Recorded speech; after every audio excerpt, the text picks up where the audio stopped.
इसने क्या बना रखा है कि इसको एक श्राप लगा हुआ है। किसको? ब्रह्म को। इसने सतलोक में एक गलती की थी। इस दुर्गा को, जिसको देवी कहते हैं, आदि माया भी कहते हैं, इसने बदतमीजी की थी इसके साथ। और इसने, दुर्गा ने काल भगवान के पेट में ये चली गई थी सूक्ष्म रूप बना के। इसने इसके साथ बदतमीजी की थी, इसके साथ बलात्कार करने की कुचेष्टा की थी और बार बार समझाने से भी नहीं माना था। तो अपनी इज्जत की रक्षा के लिए देवी ने इसके पेट में शरण ली थी और वहां से फिर पुकार की थी। एक लंबी कहानी है, सृष्टि रचना में बताएंगे, लेकिन हम आज का सत्संग उद्देश्य कुछ और है, इसलिए इसको लंबी कथा ना बनाएंगे। तो वहां इसको श्राप लग गया था। परमात्मा ने उस दुर्गा को इसके पेट से निकाला था और फिर इसने उसको अपनी पत्नी के रूप में स्वीकार किया था। उससे यहाँ ये सब काल की व्यवस्था प्रारंभ हुई। 3 पुत्र उत्पन्न हुए सबसे पहले।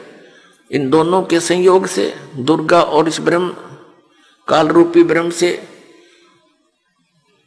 रजगुण युक्त ब्रह्मा, सतगुण युक्त विष्णु, तमगुण युक्त शिव। जब हम यहाँ पर दुखी बहुत हो गए, हाहाकार मच गई, इसको एक श्राप लगा हुआ है कि 1 लाख मानव शरीरधारी प्राणियों को नित आहार करेगा और 1.25 लाख की उत्पत्ति प्रतिदिन करेगा। जिस कारण से इसने हम सबको मानव शरीर दिया है अपने खाने के लिए।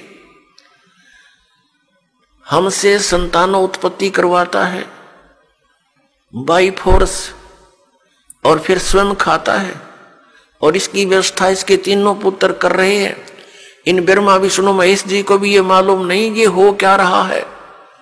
यदि इनको ये विश्वास हो जाए कि तुम्हारे कारण ये सब कुछ ये हो रहा है तो ये भी सरेंडर कर देंगे, लेकिन इनको विश्वास नहीं हो पा रहा। परमात्मा ने आकर भी इनको समझाने की चेष्टा की थी, पर काल के दबाव से इन्होंने स्वीकार नहीं किया था। इसको मानव शरीर धारी प्राणियों के सूक्ष्म शरीर को तपस्या पर भून कर खाता है ये उनको।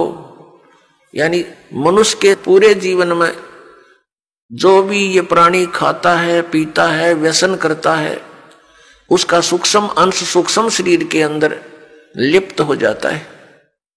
फिर वो आसानी से नहीं निकलता वो गंध। उसने एक व्यवस्था बना रखी है, एक तपस्या बना रखी है, कुकर। उस कुकर में डाल देता है और उनको तब तक उबालता है जब तक उनसे वो गंध ना निकल जा। जीव मरता नहीं, लेकिन वहां जब उबालता है बुरी तरह तड़पते हैं, बुरा हाल कर लेते हैं। और उसने टाइम फिक्स कर रखा, उसके बाद फिर वो अपने आप वहां से खोल देता है कुकर को। यानी उसकी शब्द शक्ति से वो कुकर खुलता और बंद होता है। यानी वो प्राणी उड़ जाते हैं आकाश में और उनसे निकले हुए गंध को ये आहार करता है। आप देखते हैं किसी भी समाज यानी धर्म को देखिएगा, मनुष्य का जो आहार है वो कितना उत्तम दे रखा है। यहाँ पर गेहूं है, चावल है, घी है, शक्कर है, बूरा है, दूध है, दही है, काजू, किस्मत, सेब, संतरे, मेवा है, फल है कितने सुंदर। इन सब को त्याग के मांस खाना प्रारंभ कर देता है। इनको सबको त्याग के ये हुक्का बीड़ी बना लिए ठूठे, इनको पीता है। बताइए क्यों पीता है? क्योंकि ये काल मन रूप में सब में विद्वान हो गया और इसने ही ये सब क्रियाएं करवानी है ताकि इसका चटपटा आहार बने और जिससे इसका जो भोजन है वो स्वादिष्ट बन जावे। हमें वह भून कर खाता है, जीव मरता नहीं। अब यहां आपके मन में एक शंका उत्पन्न होगी कि भाई इसको श्राप दिया किसने? हमारे पिता ने, परम पिता ने, सतपुरुष ने, कबीर देव ने। तो फिर यहां भी शंका उत्पन्न होगी क्योंकि अभी तक ये तत्व ज्ञान आपने सुना नहीं। बाकी जो ज्ञान आपने परंपरागत सुने हैं उनमें आपको कोई डाउट रहा नहीं, चाहे वो कैसे भी हों। और ये नया ज्ञान सुनते हैं तो ढेर सारी शंकाएं मन में उत्पन्न हो जाती हैं, स्वाभाविक है। अब आपके मन में ये आवेगा तो फिर भगवान ने इसको श्राप दे ही दिया, वो श्राप ही नहीं देना चाहिए था। पुण्यात्माओं, आप देखते हैं 84 लाख प्रकार की योनियां, कीटाणु, ये जीव जंतु, पशु पक्षी, इसने योनियां बना रखी हैं। यदि परमात्मा इसको ये श्राप नहीं देता तो ये मानव शरीर नहीं देता आपको, और मानव शरीर नहीं देता तो आप कभी भी स्वदेश नहीं जा सकते थे। अब मानव शरीर का इसलिए इसको श्राप देना पड़ा कि ये मनुष्य शरीर पाओगे तो इनको मैं अपने निज घर की जानकारी, खबर पहुंचा सकता हूं, और ये तो दुख पावेंगे क्योंकि इन्हें गलती कर दी, इस नालायक के साथ चले गए, कुत्ते बन के, गधे बन के, सुअर बन के, कैसी दुर्गति हमारी हो रही है। तो पुण्यात्माओं, परमात्मा का जो ये अध्यात्म ज्ञान है ये बिल्कुल सत्य है। इस सत्य में आपको अविश्वास ना होना चाहिए। अविश्वास की जो ना गुंजाइश दास छोड़ेगा नहीं। यदि आप धैर्य पूर्वक इन सत्संगों को, दास के वचनों को, जो गॉड गिवन है, परमात्मा के दिए हुए परम अक्षर ब्रह्म के, सत्य पुरुष के, वो आपको सुनाता हूं। ये किसी डूम भाट के गीत दास नहीं सुनाता, उस परमात्मा का दिया हुआ ज्ञान आपके रूबरू और सभी सदग्रंथों से मेल करके आपके समक्ष प्रमाणित करता हूं। और फिर आपको कुछ दिनों के बाद कति संशय नहीं रहेगी। प्रारंभ में तो संशय होती ही होती है, इन संशयों में ही आप सुनते ही रहिए इस ज्ञान को। इन्हीं से, इस सुनने से, इस सत्संग के सुनने से आपके संशय नाश हो जाएंगे, बिल्कुल संशय नहीं रहेगा। तो कहने का भाव ये दास का है कि पहले हमारा कोई मजहब नहीं था, अब ये इतने धर्म बन गए। पहले एक केवल मानव धर्म था, सभी वेदों में वर्णित विधि अनुसार साधनाएं करते थे, जैसा भी उनके गुरु लोग बताते थे। तो उसका कारण कहां से प्रारंभ हुआ? जब हम यहां महादुखी हुए, किसी का पुत्र मर रहा है, किसी की पुत्री विधवा हो गई है, किसी के माता पिता दोनों ही मर जाते हैं 10-10 वर्ष, 12 वर्ष के बच्चों को छोड़कर, और किसी माता पिता के सामने ही पूरा परिवार नाश को प्राप्त हो जाता है। कहीं पर भूकंप आकर हजारों की संख्या में व्यक्ति मारे जाते हैं, आराम से सो रहे होते हैं, ना जाने के बिजली गिर जाती है, कहीं पर अचानक फ्लड आ जाती है। सब परिवार के सदस्य, कोई इधर मर रहा है, कोई इधर फिर रहा है, कोई कहीं पहुंच गया, और कितने प्यार से हम विश्राम कर रहे होते हैं। तो ऐसे गंदे लोक में आकर हम शेष बचे हुए ये सोचते हैं कि हमारे ऊपर ये आपदाएं नहीं आएंगी। ये भूल है आपकी। आज तो हम रोज मौत को साथ लिए फिरते हैं, सफर हम करते हैं। 90% व्यक्ति आज सफर में रहते हैं, 80% चाहे कोई मोटरसाइकिल पे, चाहे कोई अपने किसी कारण से भी गाड़ी में। तो ये तो मौत साथ चल रही है हमारे पैरेलल। हम ऐसे लोक में रह रहे हैं। परमात्मा को दया आई कि चल इन नालायकों को फिर बता देता हूं कि आ जाओ वापस, यहां पर तुम सदा सुखी हो जाओगे।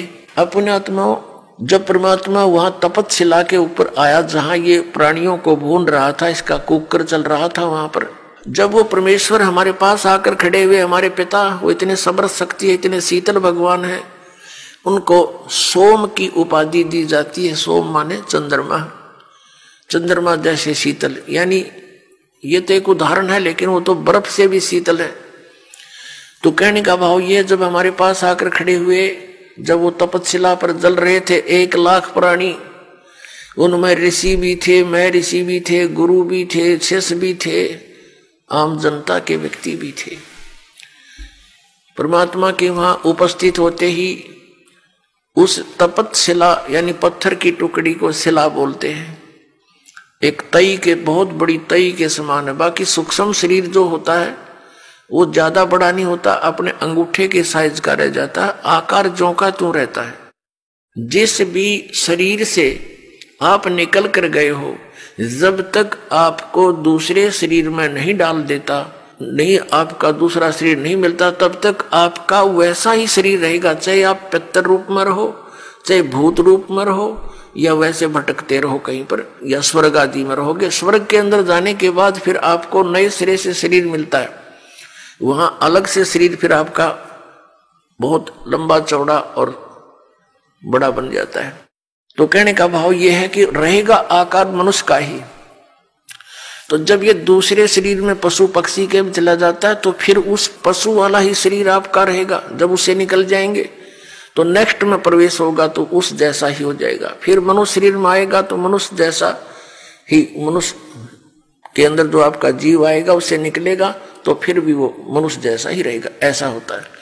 तो इसको ये बहुत थोड़े ही स्थान पर लाखों की संख्या में बैठ सकते हैं।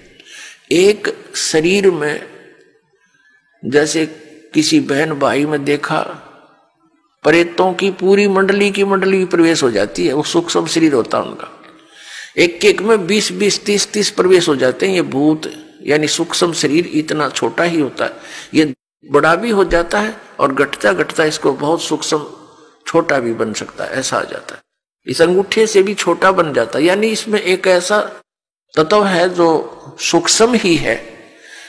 अब उसका क्या आपको प्रमाण दें? जैसे जो भक्त इस दास से उपदेशी हैं, परमपिता की यथार्थ भक्ति कर रहे हैं, उनकी आंखों के सामने कुछ भक्ति के लक्षण दिखाई देते हैं। ऐसे सूक्ष्म है वो, तार से दिखाई देंगे, कुछ और भी बहुत सी ऐसे नजर आएंगे। वो इतने सूक्ष्म होते हैं, वो आपके भक्ति के परिणाम है, लक्षण है। आपकी कितनी भक्ति बढ़ गई है वो उसका वो समझ लो पैमाना है। और वो इतना सूक्ष्म है कि आप जैसे बस में बैठे हो या गाड़ी में बैठे हो अपनी कार में और शीशा बंद हो, उस ग्लास से देख रहे हो तो शीशे के बाहर भी दिखेगा आपको, यानी शीशे को भी पार कर जाता है। और अंदर देखोगे तो यहाँ निकट से निकट भी बहुत छोटा भी हो जाता है। तो इस टाइप का सूक्ष्म शरीर होता है जो यहाँ की दूरबीन सूक्ष्मदर्शी या फोटो कैमरे में नहीं आ सकता। वो सूक्ष्म ऐसा होता है शरीर। तो पुण्यात्माओं, कई भक्त कई बहन भाई चिंतित हो जाते हैं।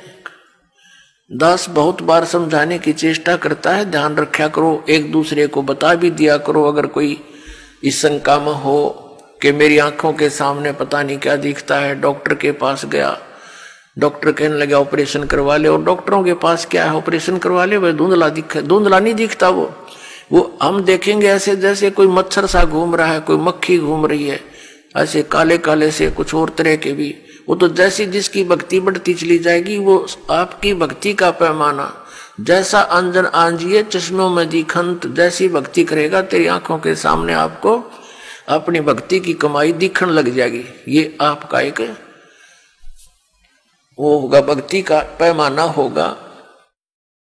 आपका बैंक बैलेंस समझ लो, आप देख रहे हो सामने, तो वो घबरा जाते हैं, हमारे पास भी प्रार्थना करते हैं, जी ऐसा पता नहीं आंखों में क्या हो गया, मुझे तो चिंता बनी हुई है।